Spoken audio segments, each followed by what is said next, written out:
Quantity বাড়লে কোয়ালিটিও বাড়বে। ল জানবে শুধু যারা ল পড়েছে, ল জানবে শুধু যারা লয়ার। এইটা একটা মানসিক দারিদ্র। আমাদের দেশে ল স্কুল নাই, ল কলেজ আছে। এই যে ল কলেজগুলো, এর কোনো টিচারের বেতন নেই, অথচ এখন পর্যন্ত বাংলাদেশে এই ল কলেজগুলো আইনজীবীর চাহিদার ৮০% পূরণ করে।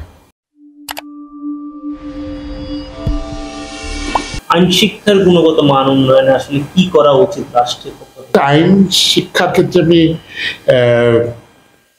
বলছেন যে অনেকের ভিতরে ধারণা যে বিভিন্ন জায়গায় আইন কলেজগুলো হলে এখানে শিক্ষার গুণগত মান নষ্ট হবে। আমরা যখন ছোট আইনের ছাত্র তখন আমরা শুনতাম যে এই ল কলেজগুলোতে আপনার কি বলবো যে এসবি রহিম পড়ে পাশ করতে সবাই, তো এর নানা ধরনের নানা অভিযোগ থাকতো। কিন্তু আপনি তখনও ছিল, এটা সবসময় কিন্তু এই অভিযোগটা একদম এটা প্রতিষ্ঠিতরা বলে আপনার কোয়ান্টিটি বাড়লে কোয়ালিটিও বাড়বে। এটা আরেকটা জিনিস, আপনি তো বলছেন যে ল নোয়িং পিপল তৈরি করবে। Citizen has every rights to know what is law, এটা তো আপনার জানতে হবে। আপনি সংবিধান কথা প্রতিদিন বলেন যে আইন জারি হলো সেই আইনটা আমার উপরে কার্যকর, না আমি তো পড়িনি, আমি তো জানি না। ইভেন আমাদের দেশে আইনের ছাত্র, রাষ্ট্রবিজ্ঞানের ছাত্র, তারাও সংবিধান বইটা দেখে না।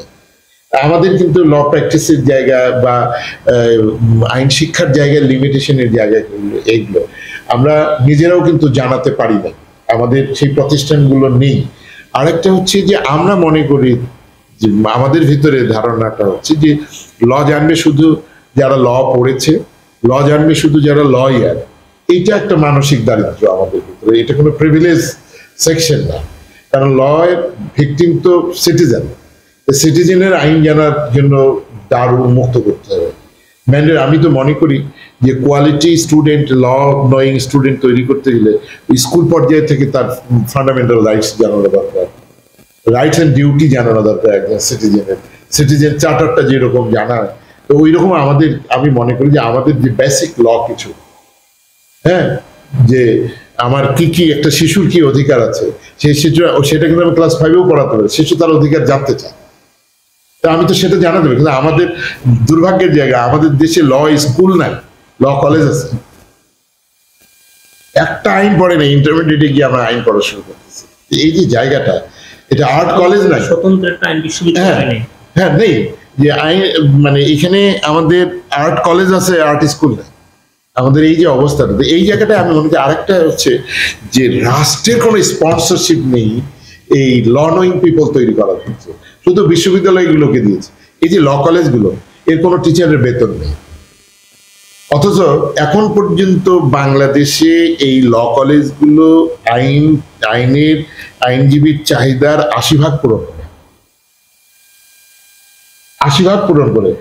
নিচে যেই লয়াররা ট্রায়াল আর্কিটেক্ট, তারা যেই ডিফেন্স করে, তারা যেই মামলাটাকে যেভাবে আর্কিটেকচারালি নেয়, সেটার উপরই কিন্তু হাইকোর্টে ফলাফল খালাস, এবং খালাসের পক্ষেও আইনজীবী থাকে, কনভিকশনের পক্ষেও আইনজীবী থাকে, লয়ারই কিন্তু থাকে।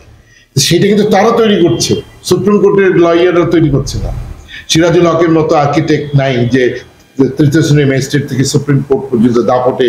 এবং আমাদের ট্রায়াল আর্কিটেক্ট দেশে নাই, এই ট্রায়াল আর্কিটেক্ট কিন্তু ওই গ্রামে আছে, এই প্রতিষ্ঠানগুলো তৈরি করছে। সেই জায়গায় আমি মনে করি যে এই ল কলেজ মানে যেমন স্কুল থেকে কিছু কিছু আইন শিশুদের জানানো দরকার, কলেজে জানানো দরকার, আইন প্রতিষ্ঠানগুলোতেও আমরা আমাদের আরেকটা সংকট রয়েছে, যেই আইনটা প্র্যাকটিসে আছে সেটা আমি শেখাই না, এটা বড় ল্যাকিংস, সেটা শেখানো। আরেকটা জিনিস, এই ল কলেজগুলোকে বিশ্ববিদ্যালয়ে এর অধীনে রাখা হয়েছে, সেটা যেমন ঠিক আছে, একই সঙ্গে মন্ত্রণালয়ের অধীনে নিয়ে এই শিক্ষকদের বেতনের ব্যবস্থা করা। তাহলে হবে কি, যে এখানে একটা রেগুলার শিক্ষক অথরিটি ডেভেলপ করবে। একদল ছাত্র উকিল হতে চাবে, একদল শিক্ষক হতে চাবে।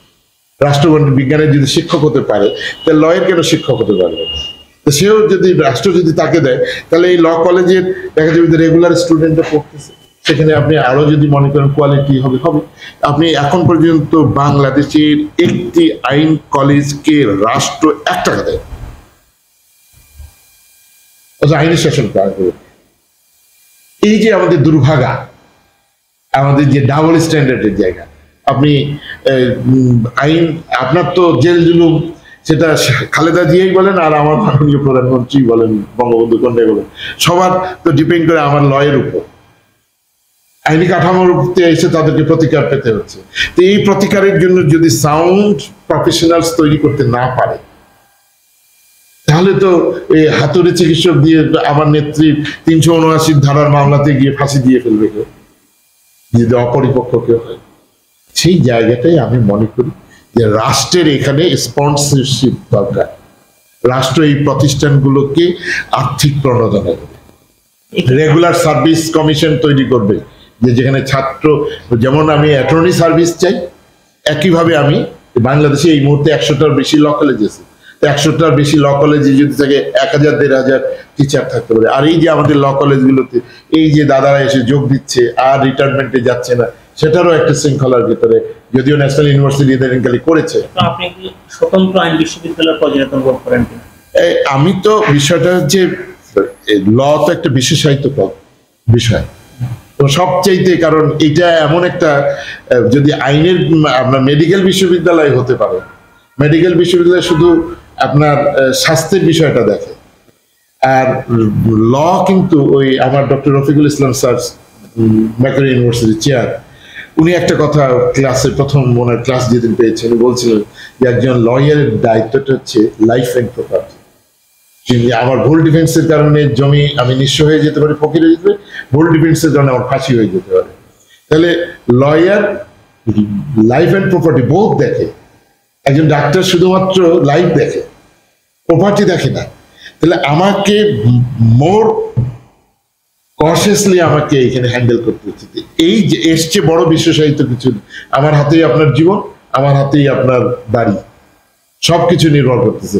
ফলে আমি যদি দুর্বল হই, আপনার ভবিষ্যতে দুর্বল। সেই জন্য যেমন পার্লামেন্টে স্কিল পিপল চাই, তেমনি ভাবে আমাদের এই প্রতিষ্ঠানগুলোতে এইখানে যদি একটা বিশ্বসাহিত্য বিশ্ববিদ্যালয় হয়, দেশের স্বতন্ত্র বিশ্ববিদ্যালয়, most welcome for bright future.